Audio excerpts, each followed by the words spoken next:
Olá, boa tarde. Seja bem-vindo ao quadro Sala de Entrevista do portal da TV Assembleia.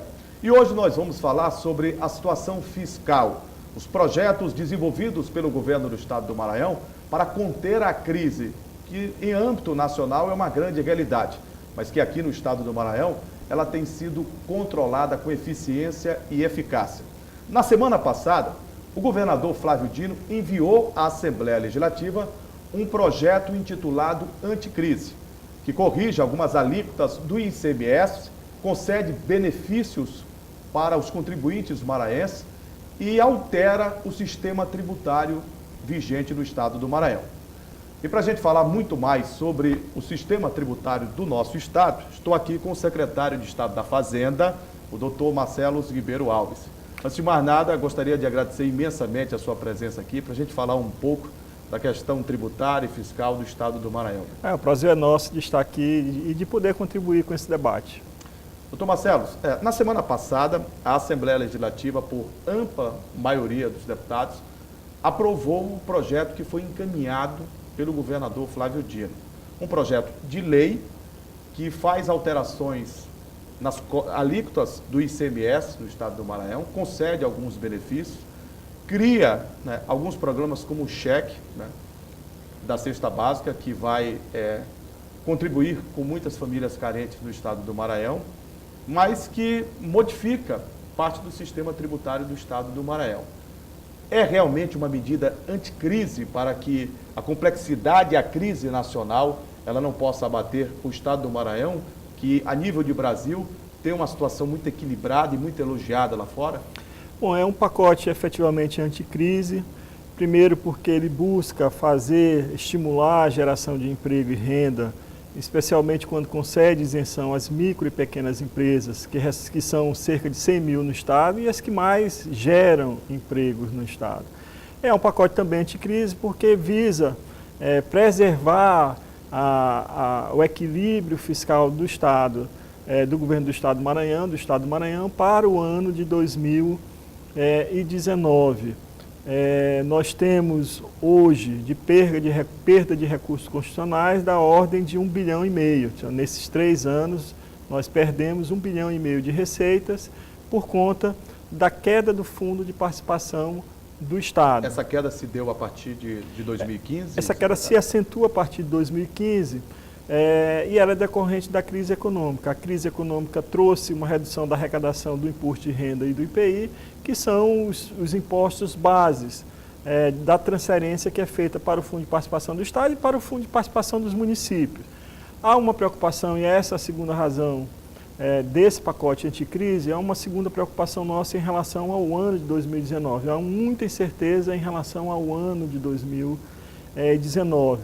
Nos preocupa, em especial, a continuidade dessa queda de repasse de recursos pela União, porque uma das medidas, uma das propostas anunciadas pelo candidato que venceu o pleito eleitoral foi da unificação das alíquotas de imposto de renda em 20%. Então, quem paga 27,5% hoje, quem tem uma alíquota de imposto de renda de 27,5%, passaria a pagar 20%. Isso traria Isso representa uma queda, né? Isso representa uma queda brutal na arrecadação do imposto, que é repartido com os estados e municípios. Portanto, uma tendência à continuidade da diminuição dos recursos que são repassados aos estados e municípios. Em particular, há uma outra preocupação nossa, no caso do Maranhão, com a perspectiva de venda das reservas cambiais do Brasil, de venda da poupança em dólar, digamos assim, que o Brasil possui. Há uma perspectiva de venda dessas reservas, mas não no patamar de 3,90 que o dólar está hoje. Uma desvalorização cambial que levasse o dólar a R$ 5,00. E isso significaria aumento, elevação acentuada da nossa principal dívida, que é com o Banco of America. Então veja a perspectiva de 2019 de incerteza, de redução, com probabilidade de redução de receita e ao mesmo tempo de ampliação de custos por conta do empréstimo com o Banco of America. Então isso tudo nos preocupa em relação ao ano de 2019. Era preciso, e o bom gestor e o governador Flávio Dino agiu dessa forma, de forma prudente, já buscando preservar as nossas receitas ou ampliar as nossas receitas e ampliar o investimento público e ampliar também a geração de emprego e renda no Estado. Por isso, esse pacote anticrise. Secretário, quais são as principais alterações nas alíquotas do ICMS? É importante a gente nós destacar... teremos a partir do pacote aprovado. Eu acho importante nós destacarmos antes os principais benefícios e aí depois a gente passa um pouquinho por esses pontos polêmicos. Principais benefícios visando a geração de emprego e renda, a redução da carga tributária para as micro e pequenas empresas. Posteriormente, nós fizemos um estímulo... Isso possibilita a geração de emprego. Geração de emprego e investimento. Acelera o processo de elevação do investimento das microempresas e, ao mesmo tempo, geração de empregos. E segundo ponto assim, importante dessa medida foi a redução do IPVA para os veículos de até 110 cilindradas. Então, muito usados, principalmente no interior do Estado, né? Muito usados no interior do Estado, na facilitando... capital, na ilha como um todo, mas hoje, o que a gente via em termos de transporte de tração animal, substituído por bicicleta, com a contemporaneidade, a mudança também de bicicleta para moto, hoje você vê uma realidade.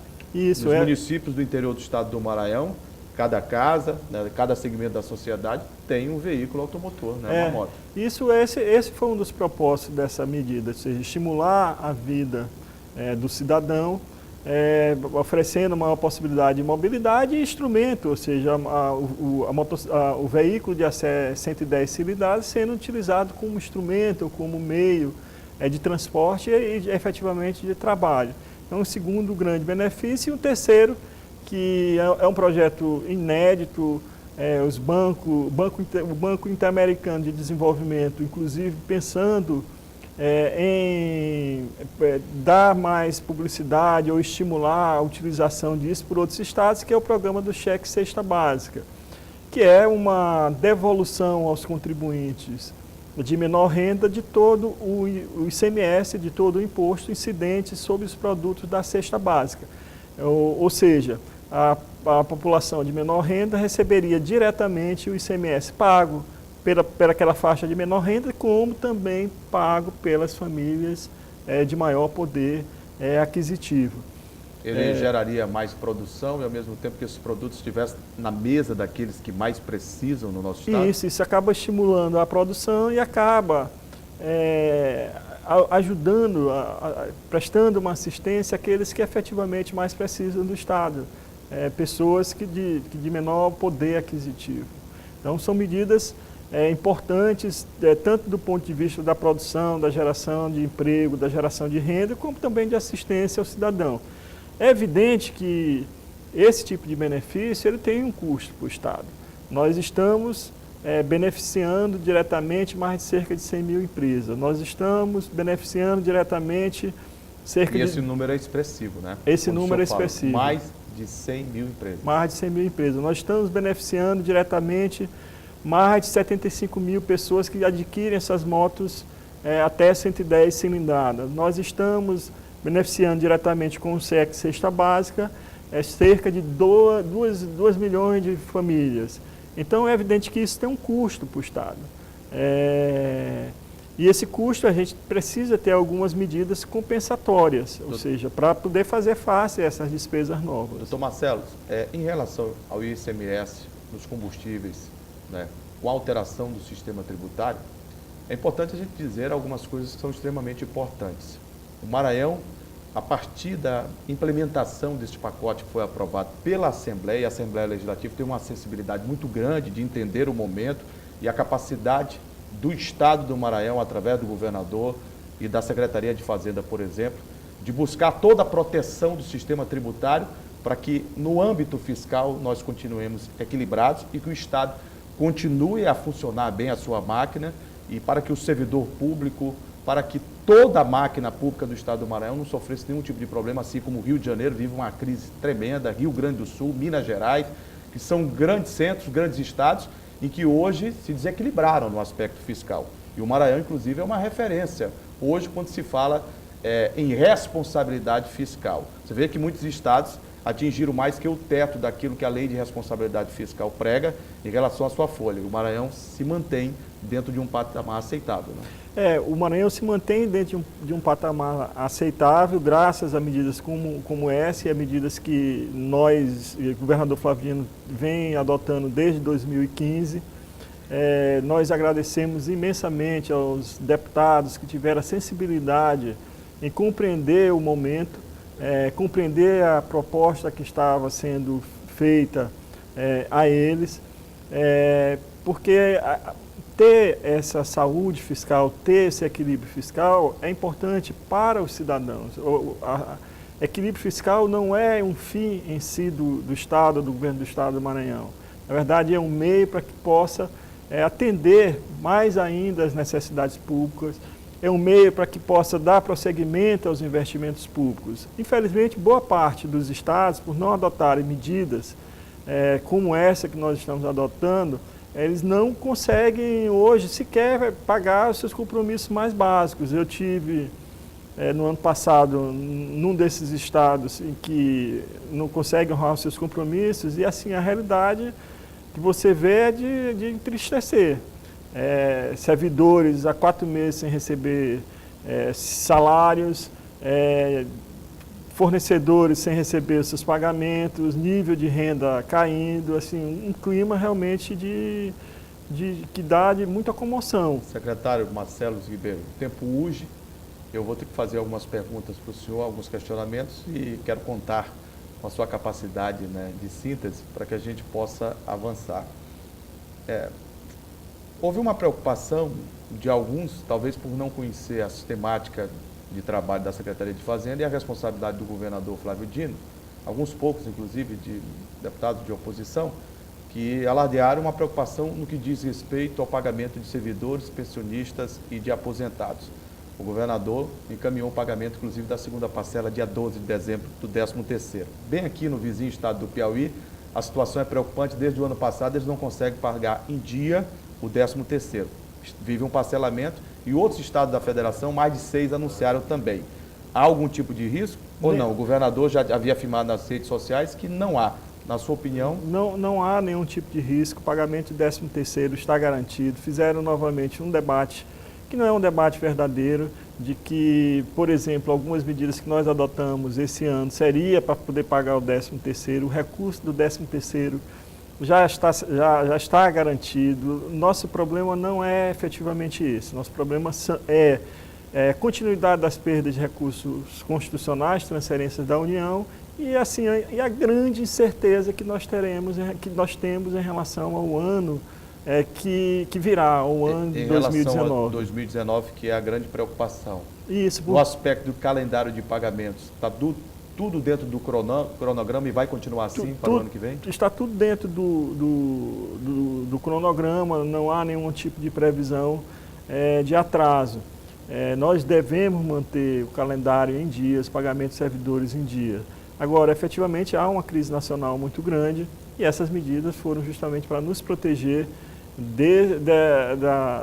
das incertezas e dos percalços que a economia vem tendo desde 2014, 2015. Nós enfrentamos hoje a maior crise econômica da história brasileira desde 1929. Isso então, precisa ser dito, né? Isso precisa ser dito. Responsabilidade e seriedade. Anos contínuos de queda de receita, de queda de arrecadação, de queda de renda, de desemprego batendo níveis assim, de recordes históricos, como nós tivemos no ano passado.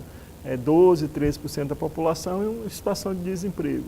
Eu conversei aqui no quadro Sala de Entrevista do portal da TV Assembleia com o secretário de Estado da Fazenda, o doutor Marcelo Ribeiro Alves, que esteve com a gente conversando, explicando todo o pacote anticrise levado à Assembleia Legislativa e que ganhou a sensibilidade da maioria dos deputados, foi aprovado pela Casa Legislativa, para que no ano que vem o Estado do Maranhão continue a ser esse exemplo a nível nacional de responsabilidade, de coerência fiscal, tributária e econômica.